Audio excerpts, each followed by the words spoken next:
Welcome back to English from A to Z. Now, today's deep dive is really fascinating, I think. We're tackling source material that often gets overlooked. Right. Not the usual stuff. Exactly. Hmm. We're looking at these highly intensive language learning scripts. You know, the kind designed for active shadowing practice. Yeah, the listen and repeat dialogues. We're peeling back the layers on conversations meant to be heard, repeated, internalized. And our sources today, well, they look like simple vocabulary lessons on the surface, don't they? Chores, fixing Wi-Fi, buying gadgets. Buying a headset, yeah. Fitness goals. But digging in, we found they're actually more like a full spectrum training program. It's almost stealth training for, well, life management, handling conflicts, surviving domestic chaos. So our mission here is to pull out the really crucial communication lessons hidden in these interactions. Mm-hmm. And it all kicks off with this instruction that feels quite direct, almost aggressive. Why do these sources insist progress isn't passive? They literally tell you to hit play, speak out loud, and let's start. Well, it gets right to the heart of shadowing, doesn't it? It's not just listening. It's this intensive vocal imitation. It's meant to actually rewire your brain to handle English more dynamically. Wire your brain. Oh, That opening command, wake up, progress doesn't happen by itself, no more excuses. It sets a very specific tone. that does. It treats learning English less like studying a subject and more like a physical commitment, an active thing. The point isn't just to understand the words. It's to do things with them in real time. Precisely. Yeah. Execute actions using the language. Okay, that totally reframes it. It means if you actually want the real-world skills these dialogues teach, you can't just listen. You got to jump in. You have to participate. All right, let's dive in then. Straight into the deep end of functional English, the home front. We're calling this bit the foundations of functional English, surviving the home and family. And where else would we start but the classic chores crisis and that overflowing sink? Oh, yes. The sink. And we immediately see these defensive negotiation tactics deployed. Right. The person trying to get out of it doesn't just say, I cooked. They give this whole detailed defense. Why me? I cooked dinner, so I set the table. And then the kicker. I even made garlic bread as a side dish. Yeah. That level of detail, it feels like it's teaching you how to build a case, even if it's just about dishes. It's the language of established equity, you could say, even if it's completely self-serving in the moment. But notice how quickly it kind of falls apart. The counter demand is pretty weak. At least rinse this one. Doesn't land. No. And the stalemate gets emotional. Not touching anything in that sink, I can still smell the garlic. It perfectly models how people escalate when they feel their effort, like the glorious garlic bread, hasn't been properly valued. Okay, but wait. If the lesson here is conflict resolution, is this good conflict resolution? Yeah. Justifying yourself with side dishes? Or is it teaching people how to, emotionally manipulate their way out of scrubbing pans? That's a really fair point. From a purely linguistic view, maybe the goal is just mastering the vocabulary of defense and rationale. Oh. But the scripts seem to acknowledge that pure rationale often fails, which is why they bring in the incentive system. Dad walks in. The cavalry arrives. Right. And offers clear, tangible motivation. $20 for whoever cleans the kitchen dishes, table wiping, the lot. And that's the real-world psychology lesson, isn't it? It's not always about fairness. Sometimes it's about a concrete reward people actually want. Exactly. We even find out what they want. A cute hoodie and that tabletop standing mirror. Which is 50% off.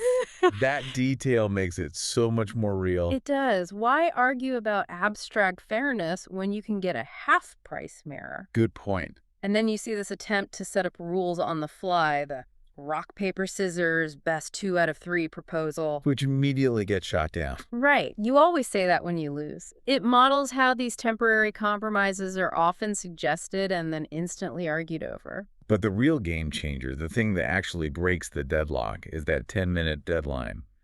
Mom texts. Ah, the external threat.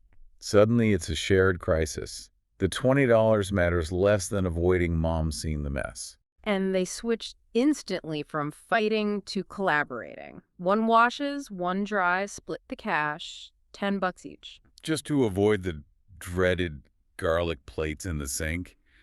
The lesson there feels like shared agency is maybe the most powerful communication tool of all. It really can be. Yeah. Now, moving from conflict to, let's say, containment, the sources give us these essential babysitting survival rules. Oh, this part was great. The dialogue between the parents and the boys watching their little sister. Gold, right.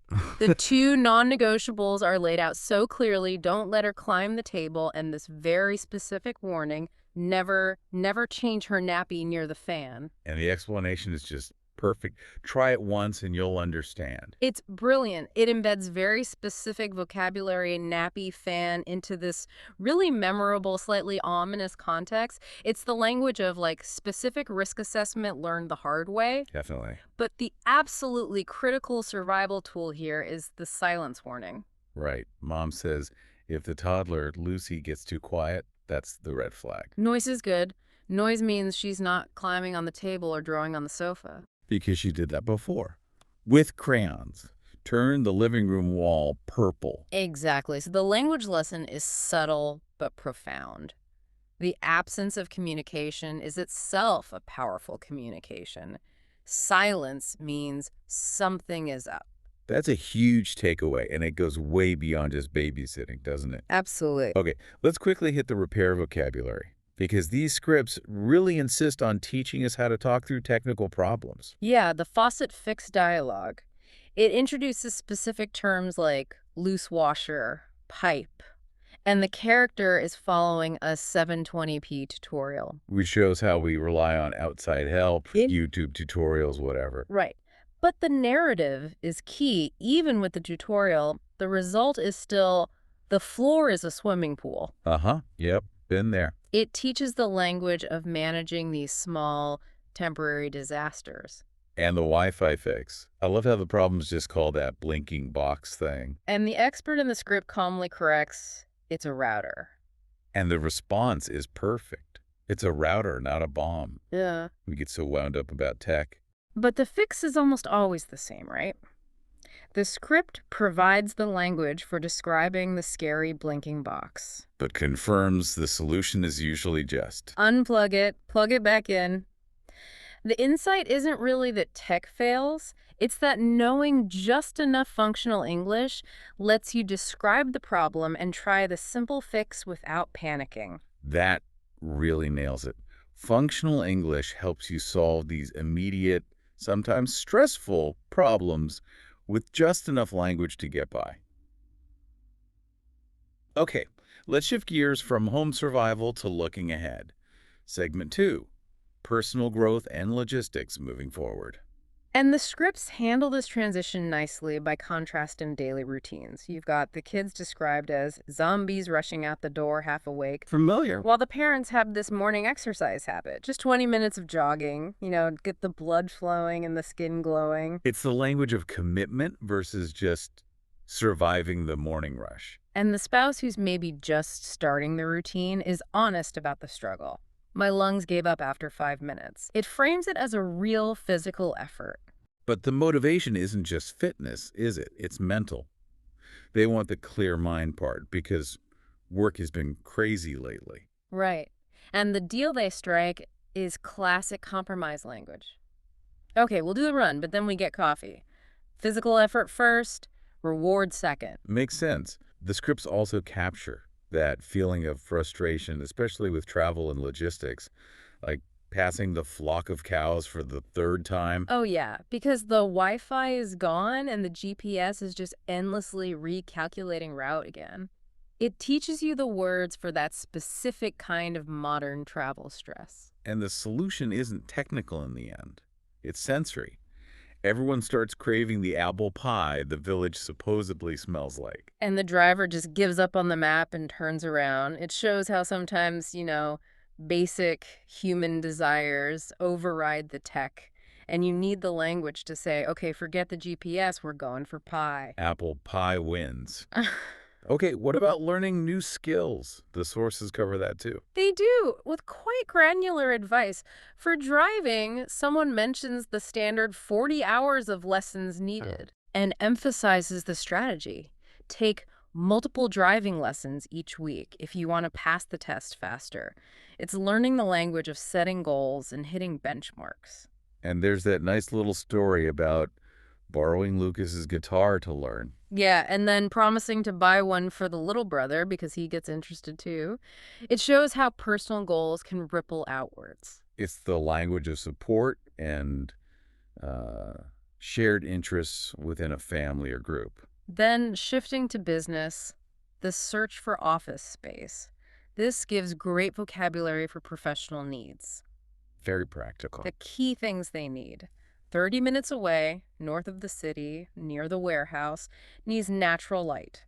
And critically, the building has to be easy to find. Simple, practical requirements dictating the language. And these scripts even get into budgeting for tech. Buying a new headset. Yeah, comparing the pricey $149 one with the cheap $50 ones. And landing on the $69.99 option.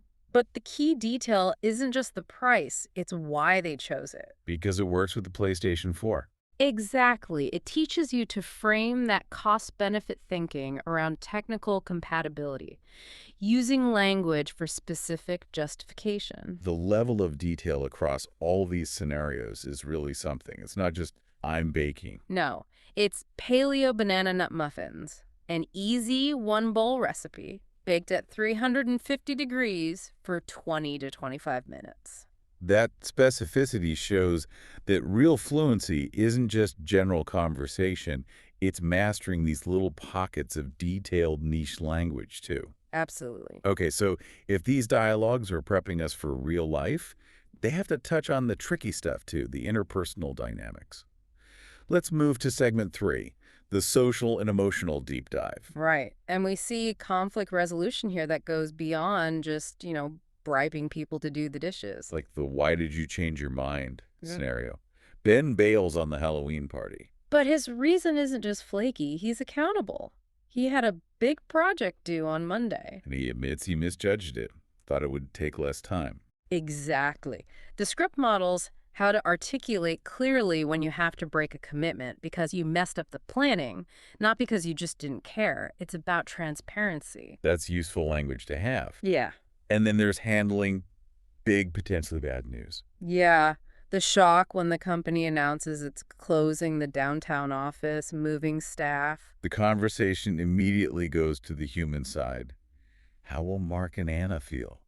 What's the uncertainty? It models the language of empathy, how to acknowledge a tough corporate decision while focusing on supporting the people impacted. And on the flip side, they teach celebration too, like the first anniversary gift. Not about money, right? It's about personalized communication, a custom blanket. With the letter written right on it. It shows that the language of sentimentality is just as vital as the language of, say, negotiating a deal. Well said. And professional wins are celebrated by acknowledging the whole team. The charity event that raised almost double our goal. Yeah, and the focus is on thanking the team, and specifically the person who organized the volunteers. It emphasizes using language for gratitude and recognizing those supporting roles. So important. And I think one of the most insightful dialogues is about personal reflection. Someone admitting they've been quiet for a while, just thinking about life, feeling stuck. That feeling is so common. It is. And the script provides this crucial language of reassurance. Things like, no one really has it all figured out.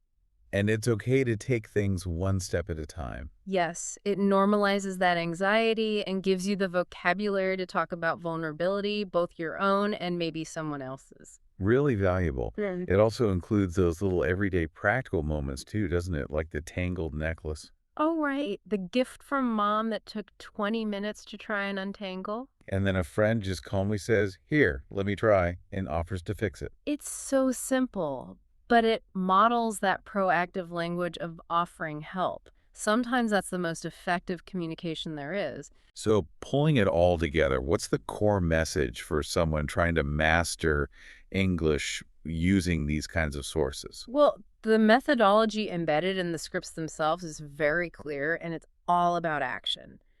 Keep pushing forward, practice every day, do the shadowing, listen, and repeat out loud. And try to think and speak in English every time. It's a very active, participatory approach. You're simulating the experience constantly. You're learning the language of doing things, consequences, motivations, solutions. That really is the ultimate takeaway here.